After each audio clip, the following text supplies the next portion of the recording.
ગોધરામાં આવેલા અતિ પછાત વિસ્તાર છકડાવાસમાં મેદા online service knowledge power group અને કુરબાન જાગૃત ટ્રસ્ટ વતી એક સેમિનાર યોજાયો, જેમાં મુખ્ય અતિથિ તરીકે મૌલાના યાકુબ ઉપરજી, મૌલાના ઇકબાલ બિંદાની, છકડા સમાજના પ્રમુખ હાજી અબ્દુલ સત્તાર, ઉમ્મીદ ટ્રસ્ટના દિલ્લુ હાજી, આરએમ મેદા સાહેબ, અહેમદ કંચીરિયા તથા વિવિધ સમાજના અગ્રણીઓ અને શાળાના આચાર્ય ઉપસ્થિત રહ્યા હતા।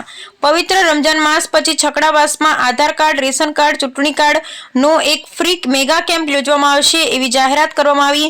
રોજગાર અધિકારી સેવક સાહેબ રિદ્ધિબેન, ગાયત્રીબેન પણ આ સેમિનારમાં ઉપસ્થિત રહ્યા હતા।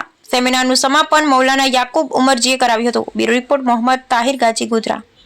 जो मुस्लिम समाज सेवा ट्रस्ट के द्वारा आयोजित किया गया था, उसमें हमारी संस्था जो BSVS गोधरा बागरोली रोड के पीछे संचालित होती है, उसमें हमने मुस्लिम समाज में जितने भी युवक युवतियाँ जो बेरोजगार हैं, उनको हमने इस चीज़ की माहिती दी कि कैसे वो अपना स्वरोजगार शुरू कर सकते हैं। इसके लिए हमने उनको ज़रूरी चीज़ें जो हमारी जो पैम्पलेट थे वो ज़रूरी बातें, जैसे कि 18 से 45 वर्ष तक की आयु के जो भी युवक युवतियाँ बेरोजगार हैं